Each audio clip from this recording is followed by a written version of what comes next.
Bismillah ar-Rahman ar-Rahim, alhamdulillah, salatu salam ala rasulillah, amma ba'd. Nous allons parler dans ce nouveau numéro du volume de la voix dans les invocations après la prière.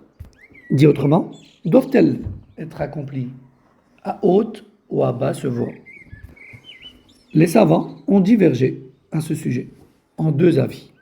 Le premier avis dit que cela est recommandé, qu'il est recommandé d'élever la voix dans les invocations après la prière.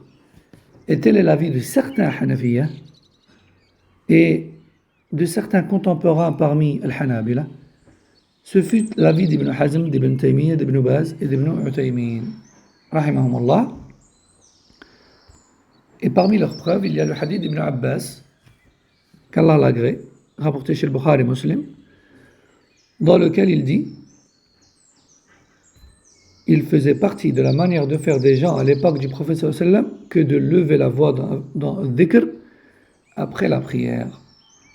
Il disait également, c'est-à-dire Ibn Abbas, je reconnaissais de loin la fin de la prière lorsque j'entendais la voix des gens dans le dhikr, rapporté chez le Bukhari et Muslim. Parmi leurs preuves également, il y a le hadith d'Al-Mughira ibn Shu'bah, qu'Allah l'agrée, il dit: j'ai entendu le prophète sallam dire après la prière La ilaha illallah wahdahu la sharika lah. Or, ils disent, si le prophète sallam n'élevait pas sa voix, le compagnon ne l'aurait pas entendu. Ceci était donc le premier avis qui dit que il est recommandé de lever la voix dans le dhikr après salat. Deuxième avis, il n'est pas légiféré de lever la voix dans le dhikr après salat. Et le prophète sallallahu alayhi wa sallam a levé la voix à certains moments afin d'enseigner aux sahaba, c'est tout, et non pas parce que cela est légiféré et recommandé. Tel est l'avis de Al-Malikiyya, Shafi'iyya et la deuxième partie de la Hanafiyya, du coup. Et tel est l'avis à notre époque de l'imam Al-Albani, rahimahumullah. Et parmi leurs preuves, il y a la parole d'Allah dans Surat Al-Isra, verset 110, qui a pour sens Wala tajhar bi salatika wala tukhafit biha, donc qui a pour sens ne lève pas ta voix lorsque tu invoques et ne la baisse pas totalement non plus. Non. Donc Allah subhanahu wa ta'ala dans ce verset a en quelque sorte interdit de lever la voix dans le dua. Également parmi leurs preuves, la parole d'Allah Azza wa Jal, Ud'u rabbakum tadarru'an wa khufiyah. Dans Surat Al-A'raf, verset 55, qui a pour sens invoquez votre Seigneur avec humilité et discrétion. Parmi leurs preuves, il y a également le hadith d'Abu Musa al-Ash'ari, radallahu anhu, rapporté chez Bukhari et Muslim, qui dit: nous étions avec le prophète sallallahu alayhi wa sallam en route et nous avions tendance à évoquer Allah à haute voix. Et le prophète sallallahu alayhi wa sallam nous a repris en nous disant: ô vous les gens, baissez la voix, car en réalité vous n'invoquez ni un sourd ni un absent. Plutôt, il est avec vous, il vous entend et vous surveille.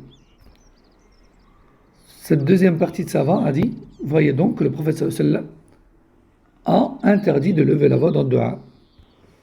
De plus, disent-ils, cela dérange les autres prières. Aussi, disent-ils, le fait de baisser la voix dans le dhikr ou le dua est plus à même de concrétiser al-ikhlas et donc l'exaucement. Enfin, une question intéressante se pose. Y a-t-il une différence en cela entre l'homme et la femme? Réponse: pas de différence entre l'homme et la femme en cela, ni en rien d'autre d'ailleurs, sauf ce dans quoi les textes ont fait une différence entre l'homme et la femme dans la pratique religieuse. Il est d'ailleurs clairement rapporté que Darda, qu'Allah l'agrée, s'asseyait exactement comme l'homme en prière, alors qu'elle était savante, comme rapporté chez le Bukhari.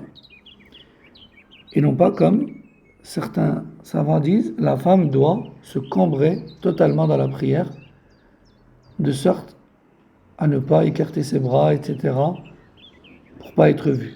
Or, cela n'est pas la manière de prier rapportée des sahabiyat. Et donc pareil, et encore plus pour les invocations. Sauf bien sûr s'il y a un homme étranger qui pourrait l'entendre. Alors dans ce cas-là, oui, certains savants recommandent à la femme de baisser la voix. Donc, je disais, il n'y a pas de différence dans la manière de prier ou autre parmi les pratiques religieuses entre l'homme et la femme. Sauf ce dans quoi il y a un texte clair, bien sûr, qui différencie les deux. Et tel est l'avis de l'Malikiyya, comme rapporté d'Ibn Abd al-Barr al-Maliki par exemple, dans l'Istidhkar, ou encore dans Sharh Mukhtasar Khalil de l'Kharashi. Et tel est également l'avis d'Ibn Baz, Ibn Albani, Ibn Uthaymin, qu'Allah leur fasse miséricorde. Et ce en raison du hadith général, priez comme vous m'avez vu prier, rapporté dans Sahih al-Bukhari, d'après Malik ibn al-Huwayrith. Ceci concernait donc le volume de la voix dans les invocations après la prière. Wallahu a'lam, wa sallallahu wa sallam ala nabiyina Muhammad wa ala alihi wa sahbihi, assalamu alaikum.